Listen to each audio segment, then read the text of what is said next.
د اختري د حیوان په باره کې یا د لمانځه په باره کې ځینې خلکو د تشویشونه وي. دوې درې مسلې باید چې ما تېره جمعه ویلې وای، هغه په دې ډول دي. یوه مسله دا ده، کم انسان چې اختری کوي پر دا اختری واجب وي، نو د لوی اختر د میاشتې د اولې څخه بیا تر دغه وخته چې دی اختری حلالوي، اختری حلال کوي، دغه انسان دی نوکان نه اخلي او رشتان دی نه اخلي د بدن د هیڅ ځای ده هم.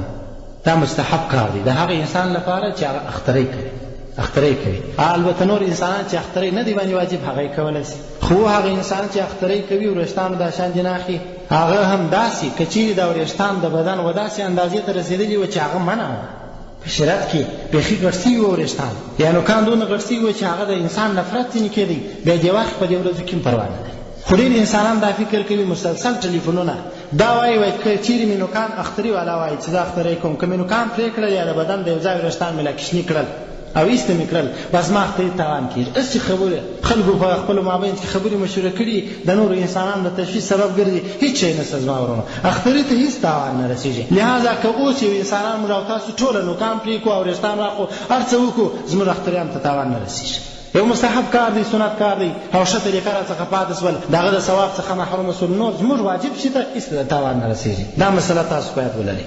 بله مسله چې د فقه کتابو زموږ او ستاسو حنفي فقه او د احنافو د مذهب د کتابو کې چې راخیستل شوې ده، هغه دا مسله ده. اکثره وخت انسانان د عرفات په ورځ د ماپښین د لمانځه وروسته او یا د ماخستن د لمانځه وروسته کوشش دا کوي د ماپښین د لمانځه وروسته ورسي د 5 وختو لمونځ راګرځوي، سهار، ماپښین، مازدیګر، ماښام او ماخستن، او بیا دا وایي چې د یوې ورځې ما لمنځونه راوګرځول د هر لمانځه په مقابل کې الله رب العزت د یوه کال د لمنځو ثواب راکوي، یا د ټولو د 5 لمنځو په راګرځولو سره ما ته الله رب العزت د ټوله کال د لمنځو ثواب راکوي. دې ته فقهای کرام نوم ورکوي د قضای عمرې. یو انسان د یوې ورځې لمنځونه راګرځوي او بیا د یوه کال د لمنځو ثواب ورکول کېږي. فقهای کرام دې ته قضای عمرې وایي. په شرع کې د دې ثبوت نشته، چې انسان د عرفات په ورځ، خاص په دې ورځ د ماپښین د لمانځه وروسته د یوې ورځې 5 وخته لمونځونه راګرځوي، او دا یې ګمان او عقیده او یقین هم دا وي، ګمان لا نه یقین یې دا وي چې ما د الله رب العزت د یوه کال ثوابونه راکوي. شرعي دا مسله نشته، دا ثبوت نه لري.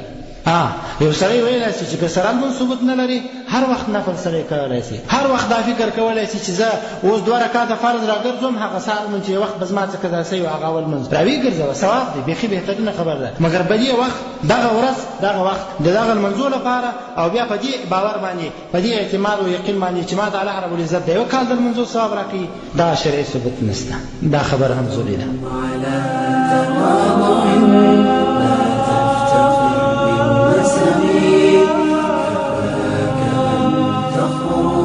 من دنيا الورى بالحسب.